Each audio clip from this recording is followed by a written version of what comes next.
Hello, thank you for joining us. This is My Business, Your World. I'm your host, Dr. Graham. Today, my guest is Mr. Phil Andrews. Phil is the current president of the Long Island African American Chamber of Commerce, which services Nassau, Suffolk, Queens, and Kings County. Phil also is the immediate past president for 100 Black Men of Long Island. He's a founder of PA, Public Relations Company. He has served in several public relations director positions in a number of communities. He has served for the PR committee for the Harlem Book Fair of Long Island, which had over 2,000 attendees back in 2003. He's also has been past member of the committee of the New York Metro Black MBA Association of the 100 Black Men of Long Island. In 95 and in 98, Mr. Andrews also received the award for Small Business Person of the Year for two branches of the Nassau Council of Chamber of Commerce and the West Indian Roosevelt and the West Indian Chamber of Commerce, respectively. He's also received a number of proclamation and citation, notably from the Town of Hempstead Supervisor, Richard Gordino, and also from the former county exec, Mr. Thomas S. Galata, and also Assemblywoman Earlene Hooper from the 18th District of Long Island.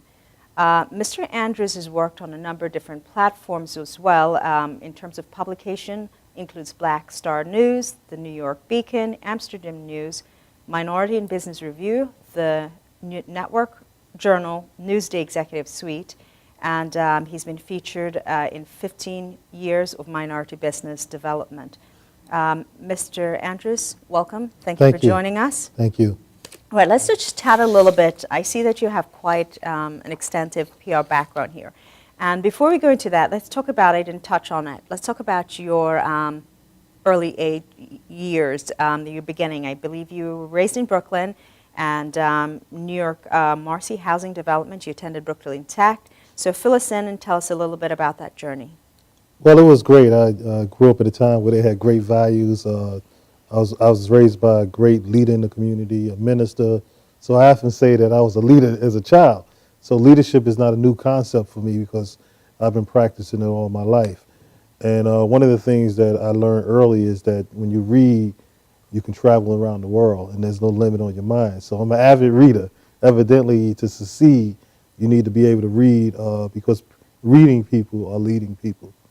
Well, it's very interesting, and before we go anywhere else to talk about, we've covered education, which is so critical and key, and we're in a time period in our current society where this is so detrimental for the success, not just of our youth, but also for our working adults and so on, to become acclimated with what are some of the challenges, what are some of the changes that are coming, and how to transition and use transferable skills to become more viable.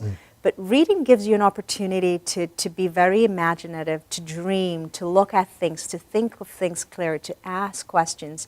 And for some, it's not necessarily we have the tools and resources in terms of technology. So if you don't want to really sit and read, you can listen or you can watch. There's so many programs. I, for one, love the History Channel and National Geographic or so on. So let's talk, I guess, a little bit more about the reading and helping to build leadership. Well, one of the things that I could say is that my current bookshelf is full. So I have a Kindle and iPad and all these other devices, and now I got 500 and 600 books on those because, you know, for Christmas, I would like to have books. I'm just that type of person. But one of the things I think is that we're innovating where we can read anything. You could read a business book on the line of the supermarket today. You could almost listen to it while you're driving. So we have the ability to use more of our time because years ago we had to go to the library to get all these books. So I think that we have more at our touch, fingertips, but innovation and reading, because you know you got to renew your mind. You got to stay motivated because mental motivation is tied to reading. Is that correct? So I think reading is just a key area of looking at things in a wider way instead of like looking at a situation narrowly. That's why they say education kind of like what broadens you. So I think reading is one of the keys. I've been reading American Management Association and Peter Drucker for 20 years. So people say, how do you create this success? How do you do that? No, I study the top leadership trainers in the world and the father of modern day management, right? So reading to me is very important, just because you don't want to learn everything through your own experience, do you? No, it's You want to tap into the knowledge base that's already out there. because it helps to expand. Now, rein that in a little bit with some of your community work. And the reason why I'm going to harp on this note is because education is so critical, and reading helps to develop you as an individual so that you can see the opportunities. How or what can you do, especially when you're put or you're in a particular situation or circumstances that it's not easily navigated. You can talk about either tough neighborhoods, or it could be just financial hard times, but this is what it helps to equip you. And as business leaders, as business individual, it is something that is important. Do you want to chat about that a little? One of the things, I've been a big advocate of Think and Grow Rich. And I think over the years in reading so much, I tried to form the habit of any book that I started, I finished. Now think about that. When you start a book and you finish it, that shows you a good habit in life about other things that you may start and finish. So I think that reading is very critical because, things change, so sometimes you may have to find an idea that you heard about in a book. I remember one time I wasn't on a computer like I am on social networks, right? So things change through reading and understanding. And one of the things my teacher said to me early on in school, if you could read, you could probably do math. And you probably could do other things too, because reading is a key core of our society. Fundamental. Right? So if you can read, you probably can count. But if you can't read, look how many things you won't be able to do. Correct. It's very, very important. Now tell me a little bit about some of your work in some of these organizations that you've been involved with, and leading up to taking on the role for starting the Long Island African American Chamber of Commerce. Many years ago, I was on the board of directors of the Roosevelt Chamber of Commerce. I was on the board for the Kiwanis, also the New York Metro MBAs. That's the largest chapter of black MBAs in the country. I was on their PR committee, and I happened to be able to serve on that time when they honored President Clinton. So it was an honor to be in that space and to bring that talent, because sometimes, like, through our community and activity, I believe that organization is very important. Small organizations all across the country control communities. They have a lot of power. So you think them groups ain't powerful? They organize, right? They meeting every month. They organize. So it could really lead to business development, relationship development, and brand development. Because in particularly some organizations, if I serve on the board with you and we regularly going to meetings every month, it's a given that at one point we'll do business, right? Because we have a affinity to the same organization. Why do you think multi-million-dollar corporations sit on boards? Because it's a given that it's going to create some opportunity, and it's also a branding opportunity, I believe, for the organization, that not only do they care about money, but they care about giving back.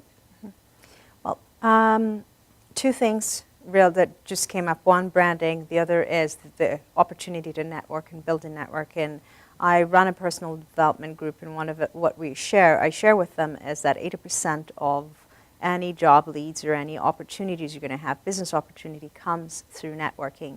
We don't realize that within 7 seconds, the first 7 seconds, an impression is formed. So your brand or your image is very important if you're looking for a job or you're trying to solicit that client.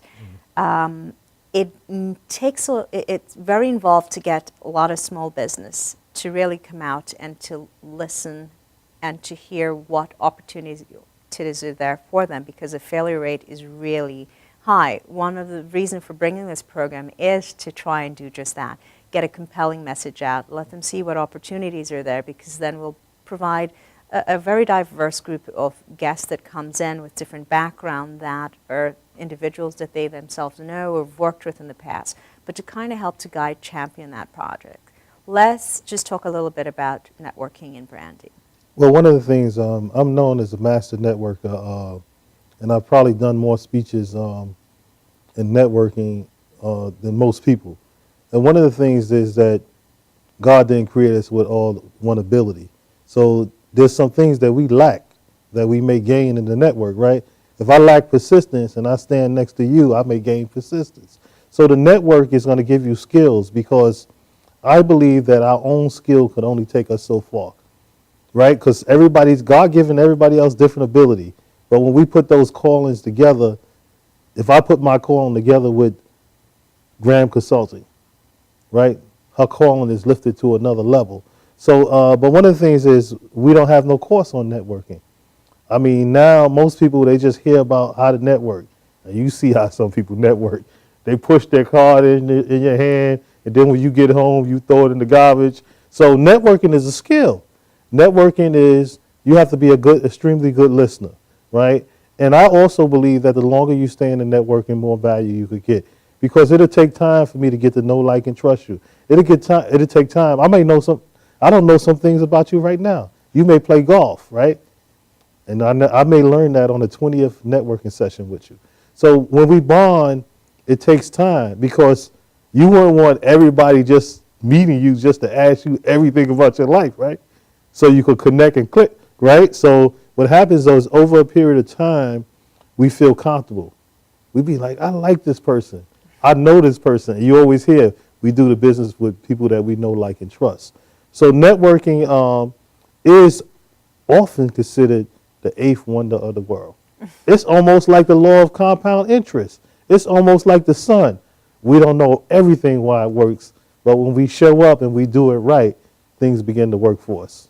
Well, it's the same concept that flows into if you build your brand, your networking, you will be able to build good sales because everything is about relationship. And in order to be a good or effective salesperson, listening is critical, detrimental, and you have to have those skills where you can build trust. They must be able to trust you. Nobody's going to trust you right away, not unless that product or that brand has been vested. That's so true. it takes a lot, and even though you try to train individuals or even business owner about building relationship, as you shared, it's just passing the card. For some people, that guerrilla strategy works. I have individuals who are very successful who have just put in their mail or so on and pass a card because it is. But I think the common courtesy you have to remember, if you only have 15 seconds, not 30 seconds, but 15, if you've made your impression in the first 7, you only have 7 in which to say, hi, I'm so-and-so, and this is my business, can I hand you the card? And move it right along, especially if the conversation is not where you want to. Let somebody spark some interest and become engaged. Why are you here? Pay in. We do not, a lot of us take for granted that you have to pay in, but you want others to always be, you're always taking, withdrawing from relationship and you're not paying in. Some of the pay-ins or the payback out takes a longer time, but if you nurture that relationship, it's vested, the rewards usually comes, it's usually a really good payout. Well, there was a gentleman that wrote a book, and he talked about what if I provide you with your ideal client? If I gave you your ideal client, it's a given that you're going to do business with me and give us gain. So one of the things is, the reason why I'm such a staunch advocate of networking is that when you give value to people, right, you can't give value to people if you don't listen, right? You try to give them something that they don't even want. What about if you was a hunter and you supposed to be a farmer? A hunter just goes to hunt. A farmer cultivates things and they grow. So there's levels that of mastery. I mean, sure, there's people that use different approaches, but I know some people like that, and they just go from people to people, but they never invested in Dr. Graham and saying, there's some value here. And that may be the relationship that leads to millions of dollars. But I'm not even paying attention because I'm hunting all the time. I just want to just put an ad lib in when you mentioned sometimes, because the reality is sometimes we're in positions or in markets that it's not really true what we really meant for us, so therefore we're not necessarily successful, and you just brought that up. So whether it's you're going for a job, you're looking for the next client, where is it that you're looking for? And we can go right into talking about marketing strategies. How do you identify those opportunities? Because we're saying that there's no opportunities and so on and so forth, but there's tremendous amount of growth opportunities, and different markets are evolving. as some evolve, some phase out, but newer opportunities are there. How do you transfer into these opportunities that you're looking for your business to be become, or you continue to be successful, for you to continue to grow? Well, one thing is customer satisfaction. You know, if you satisfy a customer, boy, he can go on. You know, some people could talk about that experience a whole bunch. They could tell 1,000 people. So customer satisfaction leads to word of mouth. And but you got to have some type of lead generation. There's always lead generation in every business. And guess what? You don't need a lot of money to have lead generation. If you tell 1,000 people through communication, using verbal communication, that's lead generation, because it's a point of contact. Now, I also believe that marketing is the total communication link to the public. It's everything you say and do. I was on time today, right? That's a marketing concept. How would you consider marketing if I was late and I was trying to do business with you, right? That's not good. Is that good marketing? No. Or my tie was on backwards, right? So everything that we do is marketing. So that's why we got to think that everything that communicates and says something about your business is a very key component to business. But a lot of people don't look at all the little things, you know, like marketing. We were just talking about business cards. That person that's shoving that business card in your hand, that's marketing. Is it good marketing or bad marketing? So I think we have to look at understanding that today people know what good service is. They've got a level of expectation of excellence. And to be small doesn't have nothing to do with how much you make in a business. Because you can be a world-class business from the day that you have one customer. Is that right? Yes. All right, let's talk a little bit about, we'll probably come back, and I'm sure there are other things to talk about in marketing, and we'll talk a little bit probably about, you know, some of the SEOs or social media strategies that are out there that can help small businesses. Let's talk about the chamber. How or what got you started on this, and what made you take on this role? Well, I got a phone call. I just happened to finish my last job, and somehow I just got a phone call, because I do believe that God have things planned for us, and then sometimes we don't have things planned. I had no intention of being the chamber president because I was the membership chairman prior to that. But then when my prior position was ended, they called and asked me to be the president. But this is something that is passionate, because business is passionate. I'm passionate about business. Business is a very important concept. Organization, to have a business organization in the African American community, to let the world know this is a market here that we could do business with. So I understood it because I was a prior small business person of the year for 2 chambers of commerce. And you know, to be a small business person of the year for 2 different chambers, I must have been doing something right at those chambers of commerce.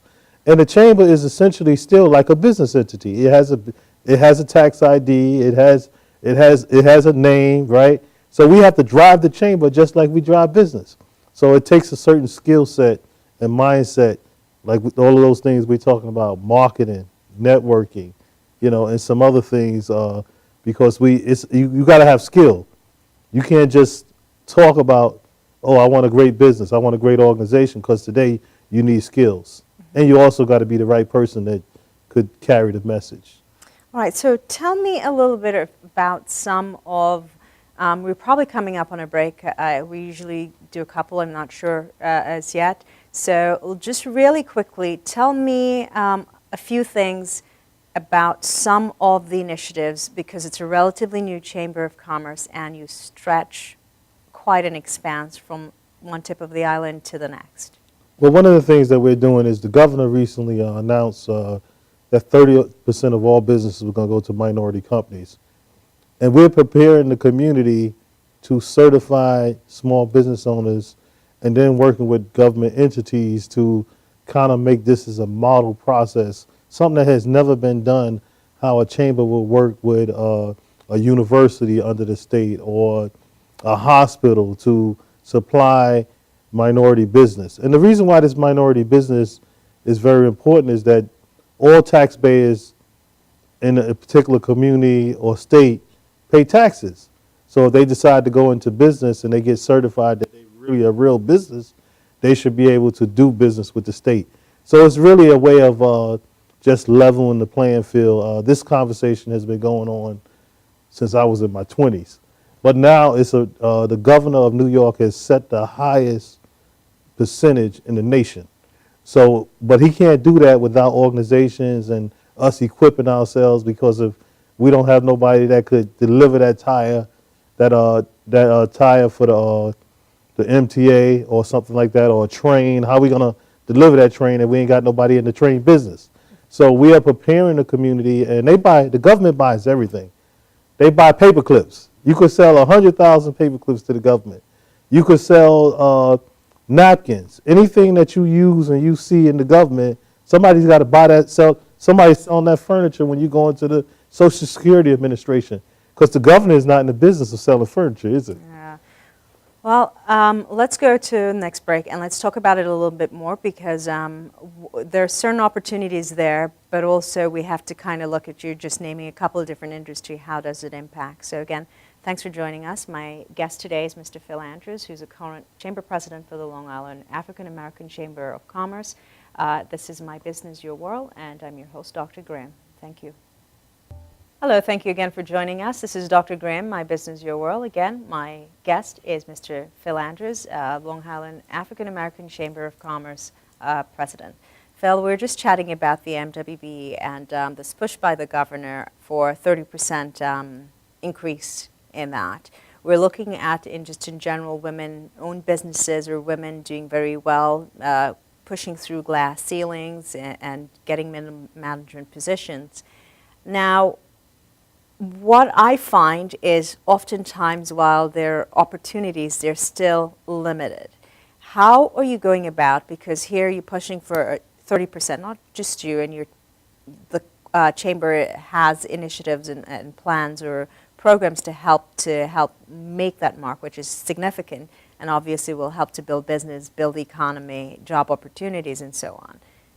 What are some of the areas? Because it's usually, like you're saying, if they want someone to deliver the tire, it's usually mostly product driven. There's some services, but it's not the atypical services that most are providing. I know that I have a consulting firm. As a minority business owner, it may not be looking for some of the things that we do, and the chances of, even though you have that certification, may take a while. One area of our business is sustainability, conservation, biodiversity, and energy efficiency. So there is opportunities for us to get on some of these bigger projects with other companies and at some point maybe take the lead. But chat a little bit about, it's one thing to become certified and have that certification, but what are the opportunities to have this work for you? Well, it's very vast. We've met with some agencies with the General Services Administration, meaning general services. And they told us, we buy everything. We buy paper clips. We may have a local small party in the office catering. But they, since the law is there, they're under a mandate from the governor. When the governor signs a law, it's a big deal. And you don't do 30%. I'm sure that, some people, they monitor these things. This is a national movement across the country.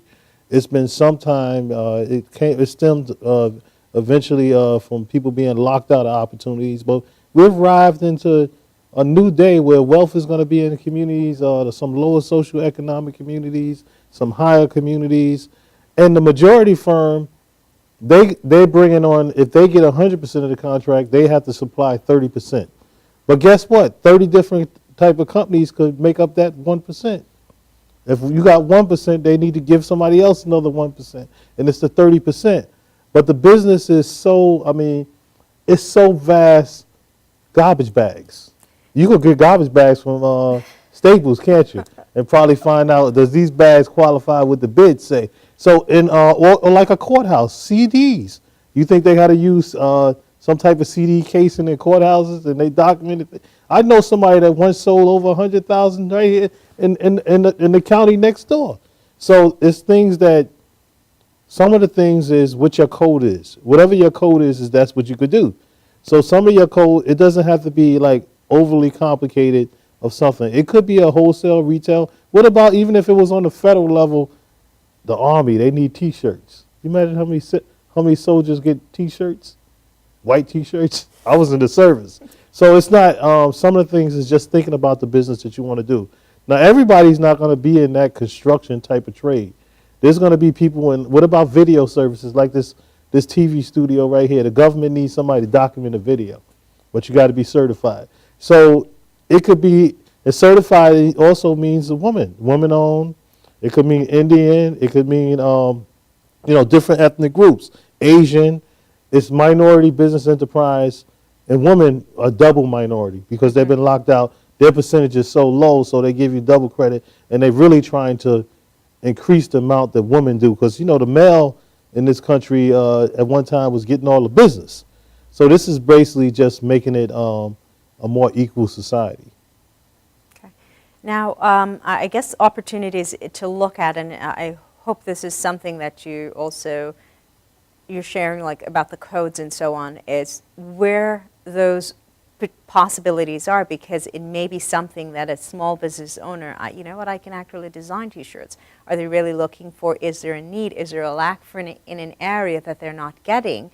So then you can be trained and prepared for those. I think that more so than anything else, because they need certain things, but how frequently do they need it or they're using it? And you have to be able to look at those areas that it's probably a natural transition for that particular business. Well, one of the things that I'm a big advocate of is technical assistance. They are the Small Business Administration, helps you with loan programs. They have some type of online training. SBDCs, which is funded by our taxes, small business development, what they call technical assistance. Technical assistance is very important. I'm going to give you an example of that. I had 10 stores and 100 employees in my 20s, right? Having one store is not like having 10. It's like when you manage franchise when you manage one baby, right? Then you got 10 kids, it becomes different. So sometimes we need technical, what we call technical advice. Is sometimes we don't know certain things that we don't know. So I would advise people that want to get into business to visit their small business development center, right? We pay taxes. This whole country is built around business. And one president once said, the business of America is what? Business, right? But so there's technical assistance, because sometimes you may not know certain things. There's people that counsel hundreds of millions of businesses. And a lot of times businesses got the same problems, right? Cash flow problems, management problem that they doing everything themselves. So there's some people out here that could help you assess your business. And just like you, do you ever have to bounce something off somebody, an idea to stay on the right course? So today we have all these technical assistance programs all across the country and the college. You have one here at Farmingdale University. Stony Brook has a small business development center. So even the chamber, we're not going to try to be everything to everybody, because some of our tax money funds programs to help us get in business. And then, when you go into business and you make money, what happens? Then you pay taxes. Right? So this whole country is built toward business development. Okay. Let's talk a little bit about, I want to backtrack because I don't think we've quite finished talking about, and you brought up that you served in the armed forces or the Navy, is it? Yes, the Navy. As well. So let's talk about some of your formative years. And, you talked about, reading and understanding that reading is what was important to getting you to where it is. We'll rein in when we're chatting about that. Let's talk a little bit about mentors and any mentors that you've had. I know that you're a certified mentor as well, so from there we'll probably talk a little bit with talk about with that relationship with the 100 Black Men as well. Well, I was always very fortunate in my life. There was some older people always around, and they told me things, and I listened. So sometimes, a conversation can change your life. It could empower you. But if you don't listen, like one of my mentors, he was a Tuskegee Airman. And he would take me to the people, the homeless shelters where they fed them. He said, Phil, maybe one day you could do this. You could develop something where we could help our community in shelters and feed them. So, but they just was great guys. And then I sat under great leaders. I sat under men that said I never met a man that I could not like. I sat under other men that says, you know what? I love Argyle socks. So we just had these great guys. They was just great leaders, and we just wanted to spend time around them. And then, one day, one of them always said, as I am today, you shall one day be. As he get older, then we become those great leaders. So being around great leaders and being around great people and hearing great conversations is very important. In the military, that helped a lot too. I mean, come on, discipline. How important is discipline? How important is typing? I learned how to type in the military, and back then in those days, they put paper over your keys. You couldn't see the keys, so you had to learn how to type right. So every skill, and I tell young people or any adult in the community, everything that you learn somewhere along the line, down the line, you're going to use it in life. So you got to pay attention to what you need and develop the skills at the time, and then later on, you may need that.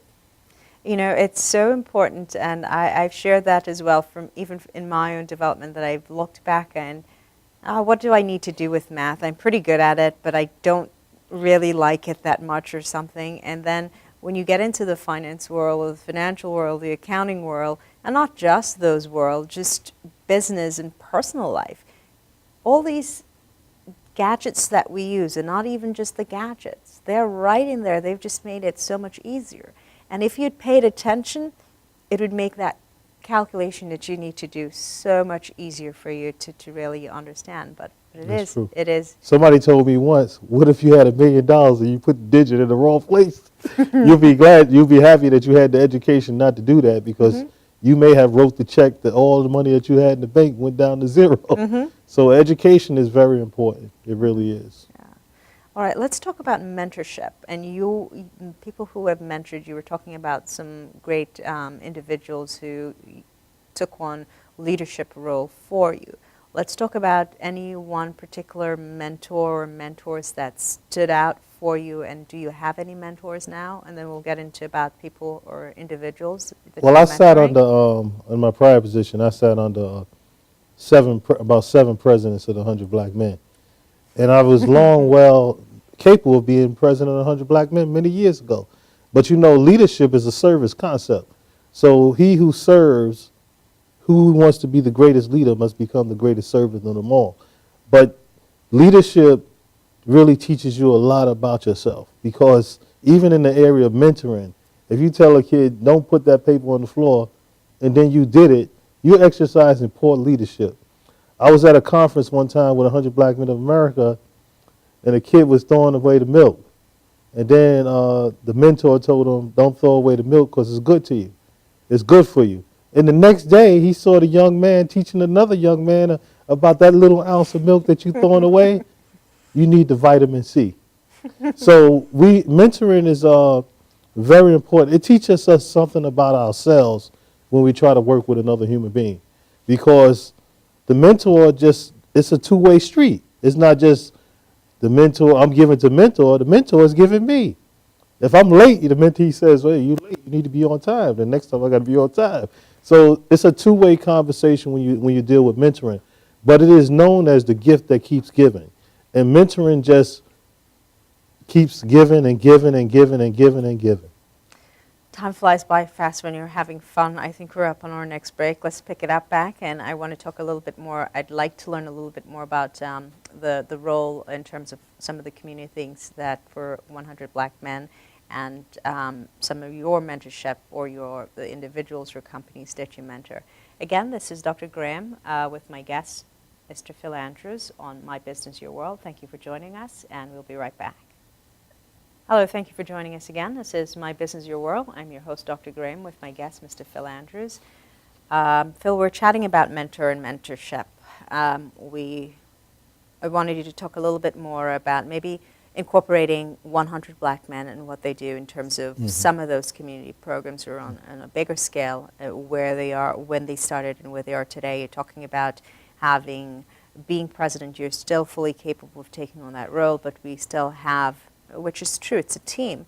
You must be there to help and guide the support. And one person doesn't know everything. I would love to know everything, but not in a negative way, because I love to learn.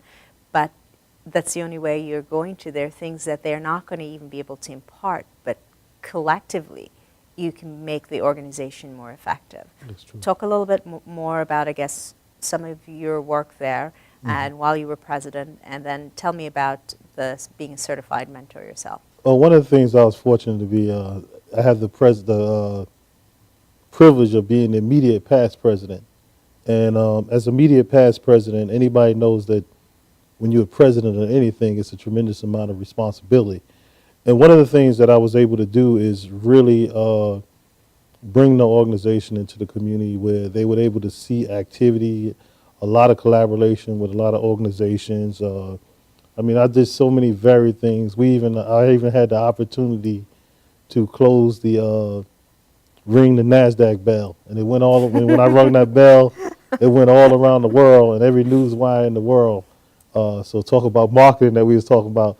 And I got that call when I was the president the day before, and there was an emergency and they needed us. And it was a snowstorm that day. Mm-hmm. And I was able to take 3 of our members, and the Jersey president came down to ring the bell. But that was a big deal because that was once in a lifetime opportunity for 100 black men of America. Mm-hmm. But we just happened to have the NASDAQ in New York City, and they reached out to Long Island, and I got that opportunity.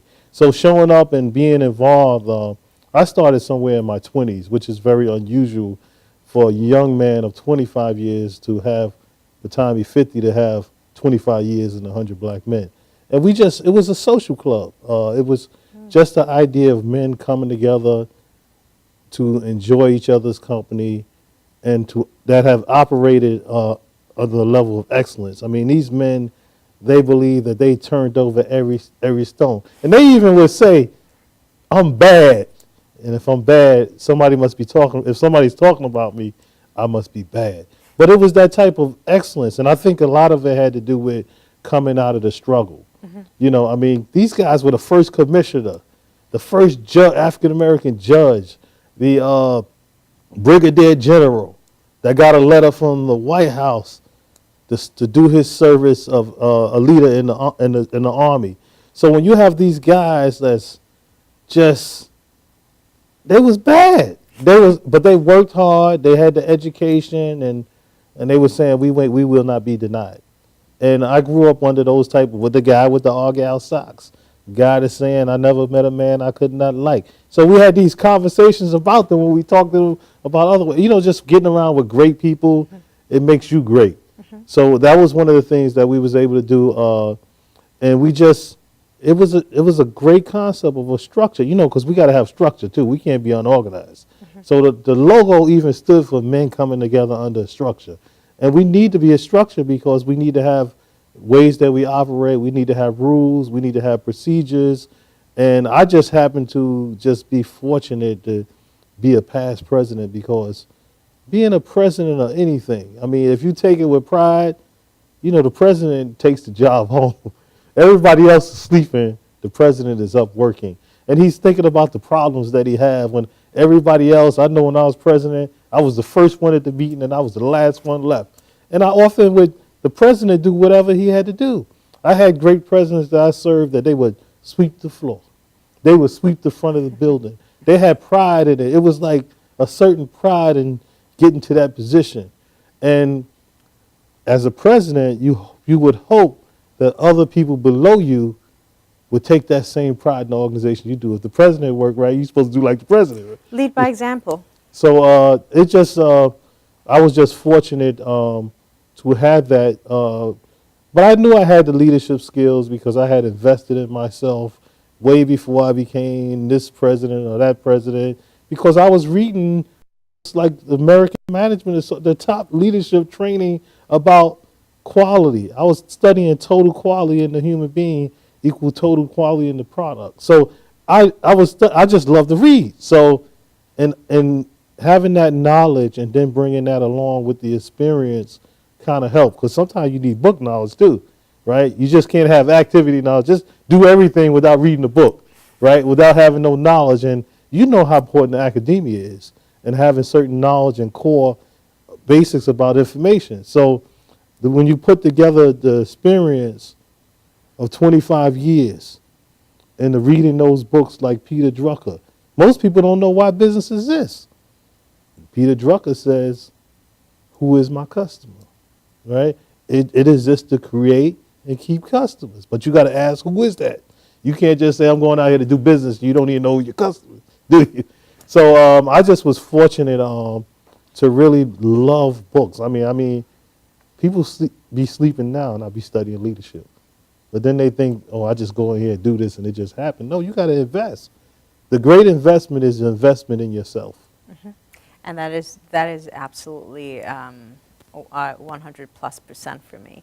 There are different inspirational things that I can share or so on. The one that just came to mind is the heights by great men reached and kept were not attained by sudden flight, but they, whilst their companions, a man, mean man, woman, boy or girl, while their companions slept, were toiling upwards through the night. So if you want success, you have to get in gear to become successful, to see what opportunities are there. And you have to have that leadership style where nothing is above you or beneath you for you to be able to get your hands in it and be able to do it, because that's how you're going to make the best decisions. And when you have those tough challenges, you're going to be able to navigate it. Most of the most successful individuals over our lifetime and beyond, you see that these are some of the things we later find out, and we're then, oh, this was really phenomenal. This is why we're where we are today because of this. And then they didn't get any credit for the work that they've done. Let's talk a little bit about you're a certified mentor. So let's talk about that and some of the things that you do or the initiatives that you have going on in that role. Well, I was certified mentor during my term as a 100 Black Men. For the many years, we took mentoring training because you got to understand mentoring when you start working with these young people. Mm-hmm. You know, you have to be equipped because, like you said, you don't want to disappoint another young person. Like if you're certified, you're going to show up.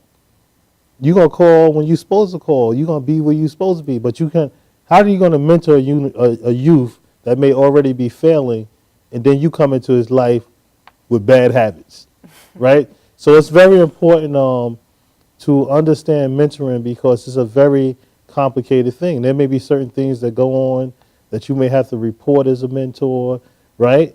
So his mentor, what if your mentor is not going to school? You don't tell the school he's not going to school. And it's really, you got to be trained, you know. You got to understand that you're entering a life of many young people that may not have been A students. And then if you now don't enter their life right, they be maybe worse off than when you start, because they let down by another adult. Mm-hmm. So one of the things that we believe in is you have to be certified as a mentor, and you should be trained. I mean, but I'm not saying that nobody could be a mentor. There's sometimes that I had mentors. One time I became a mentor. I was speaking somewhere and they found out who I was. And after I was leaving, the grandmother came up to me and that became my mentor 3 years. And I was at a barbecue. So we could find mentors, and this mentor, he was a challenge many times. And you know what? Thank God, all the things that we invested together and time spent, he's now doing okay. And he recently called me and said, you know what? I should keep in contact with you more because it's good to keep good people in your life. Mm-hmm. Now, let's take the mentorship role and take it a little bit and go into the business realm a bit, because that's, I think, where you have business coaches and so on. That's a profession. You have people who can mentor you through. Obviously, a cost is involved. Are you taking on those roles with your chamber, with your board of directors, with your committee, in terms of some of those very basic things that they need to look at, in terms of even looking at, I know most chambers and most organization networking group do many workshops and so on. We focus on core business operations, so we go in and tell you what are some of the things that you need to look at and how you can fix them, and if it involves other companies or organizations or group or individual coming in, then they will take over and do that piece for the company. But what you look at, like, for example, sales training, how important is that to a one-man show business, a sole proprietorship? Well, it's very important, and I think that mentoring is also a concept that I use as a leader in my Chamber of Commerce, with my members, with people I interact with, because there are many teachable moments in our life. And somebody, just because they're on the board or something like that, don't mean they got the right leadership concept. So we always, whenever we interact with people, we're always bringing in that principle of leadership and mentoring, because, you know, we cannot assume that everybody is at that point already. What about somebody you just hire and they just came to the company, they need some mentoring, they need some guidance. And many times we also have things about ourselves that may be a block. So we may need somebody to say, why don't you look at it this way? Why don't you do it this way? So I think in every area of our lives, there's a chance for mentoring. And there's no such thing as that we have arrived as a human being. So mentoring is a lifelong concept, and it definitely is a business concept to mentoring, because one of the things I read in one book many years ago, your business cannot become more than what you are. People develop the business, and business develop the people. But if you want to keep developing your business, evidently you can't keep thinking the same way, right? A billionaire doesn't think like somebody that makes $10 a day, right? He must have something must have changed the way he thought about things. So we have to, personal development is a very key tie to business success. That's something I've been fortunate to be a part of this program. We run personal development, we do management development and training programs as well. But my takeaway and taking my background in operation is just looking at that you have to understand how this individual work. What is necessary, important to make a business successful and to drive that. You can't now think overall that someone's obligated to you or indebted to you to get X, Y, or Z, or and so on and so forth. You have to think beyond that because you're part of that system. And in order for that system to work, you have to participate. I understand there are challenges that we can talk about in terms of internal conflicts and so on and so forth, but that's where you go in and you clean up house. And I just wanted to just add back for myself as I was going through the corporate role, all my managers were the last one to leave were myself, always. We were always, and therefore if they're always ensuring, what are you still doing here? Leave. But the work has to be done, and there is a certain amount of commitment and passion for what it is that you're doing. Even if it's something that you don't love, you have to go through those experiences in order to become successful. And I've had many, many successful individuals that have been in my life. So I think in theory and in application, that has also helped me to become who I am and more driven and successful. Let's talk about startup costs and so on for a business, because as you've shared is that sometimes businesses are starting up and they don't really understand, and here going to the SBDCs, maybe a local chamber of commerce or the SBAs, there are a number of different groups that are formed to help them to kind of navigate through some of the early age or stages of starting a business, because that's pretty tough. We're still in our developmental stage, and it is not easy to go in, create your brand, to go in and make sure people trust and know that you're doing what it is that it is. I can make that referral because I trust that you're not going to embarrass me or so on and so forth in terms of making those referrals when you're starting up. Well, one of the things I think is that if you take an example, maybe like BET, I know it's a little extreme, Black Entertainment Television, he just was determined. I mean, I know when I had my franchise, I was determined. I was in 20-degree weather going door to door with flyers. I would put 1,000 things in the mail and ask God to bless them. So determination, I'm not saying that everybody should go with determination. You should be determined to do your business. And usually even I know I've met some millionaires over the years like Mr. Dudley, doing $30 million a year. But guess what? At one time, he was collecting the cans, right, to do the hair and then labeling them. The guy that do Poor Freddy's, I read a story about him in the paper where his father first was finding the tires and repairing the tires, and this business became a big business. So all businesses, no matter how big or tall they had to start from somewhere. But we don't think IBM started from somewhere. A Bill Gates started from somewhere. All businesses, regardless of size, but even when they were small, they started certain processes, good cash flow management, marketing, branding, right? You could start that when you got 2 customers, right? So it's not small, like I said again, does not mean that you don't have the heart of a champion and then that your business one day won't be a multi-million-dollar business. All right.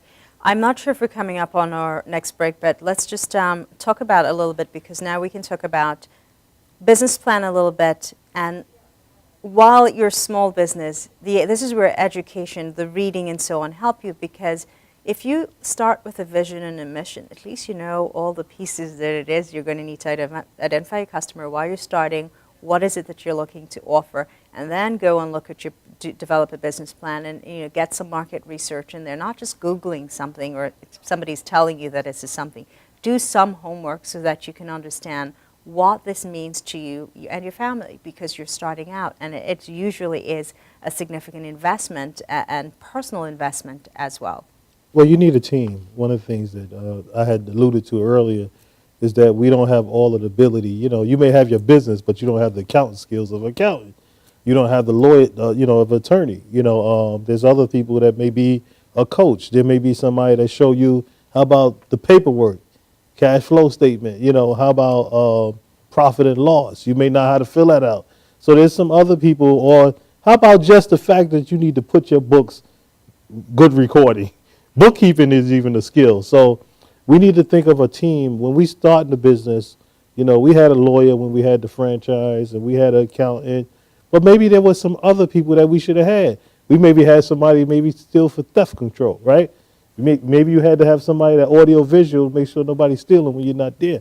So today, I think you need a broader team. You need to really, you get to a certain point, of course, when you can't pay anybody, but you may have, even then, you could still have an advisor, right? Somebody that you could say, hey, wait a minute, I'm trying to figure out how to do this cash flow analysis. And one day you become their client. So I think you need to have there's different skill sets and mindsets, because that's why they call most companies organizations, right?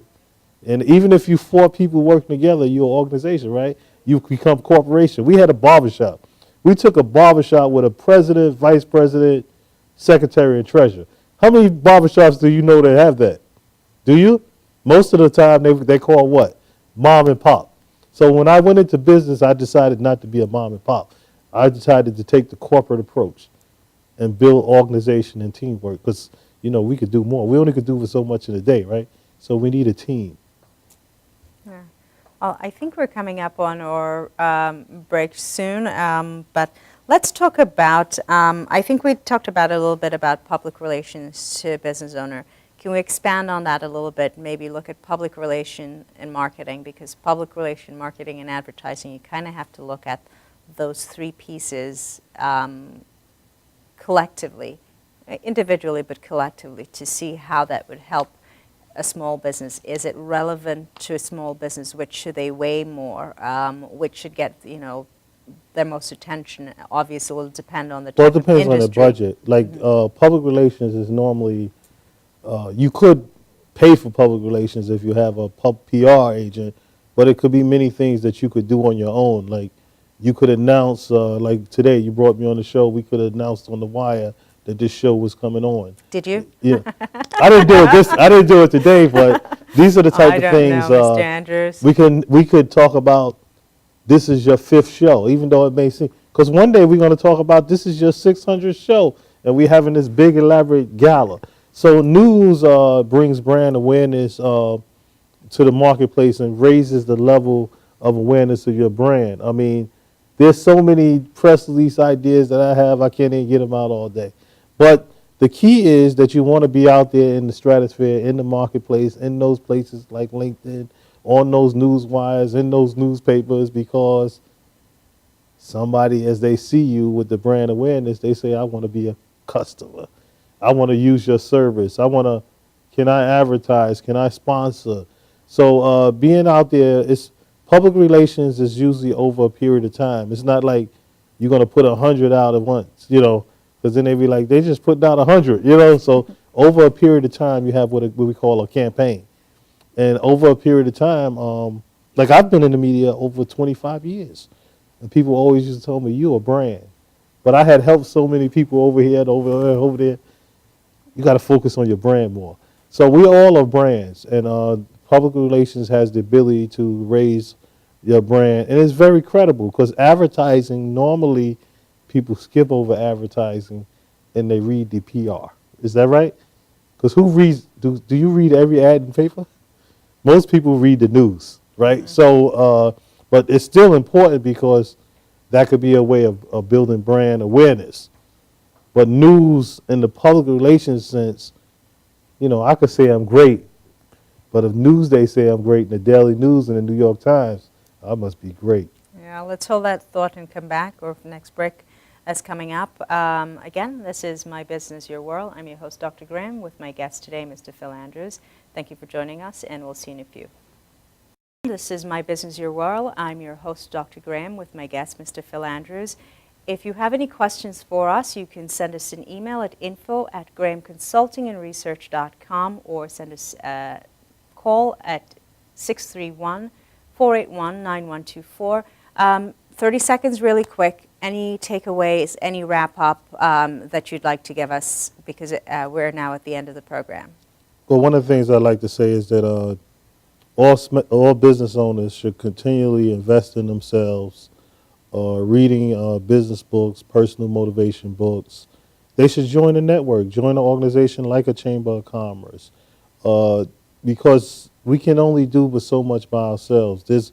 There may be some opportunity for you to learn more, for people to mentor you, to increase trade, because evidently we can do more when we work together than we work alone. So I encourage all business owners to get those things called technical assistance out of the Small Business Administration. You got the Service Corps retired executives, the Small Business Administration, the SBDCs. The resources are there. You have the Chambers of Commerce, and believe me, you're going to have more value added to you when you get the right technical assistance and resources in your life. And you could do it. You could succeed too, because all companies, no matter how small or great, started somewhere. All right. Thank you again for joining us. Maybe we'll chat again in the future, and you'll do a nice PR blast and so on and so forth. Thank you for joining us, My Business, Your World. Dr. Graham with my guest, Mr. Phil Andrews. Any questions, 631-481-9124, or email at info@grahamconsultingandresearch.com. Thank you. Thank you.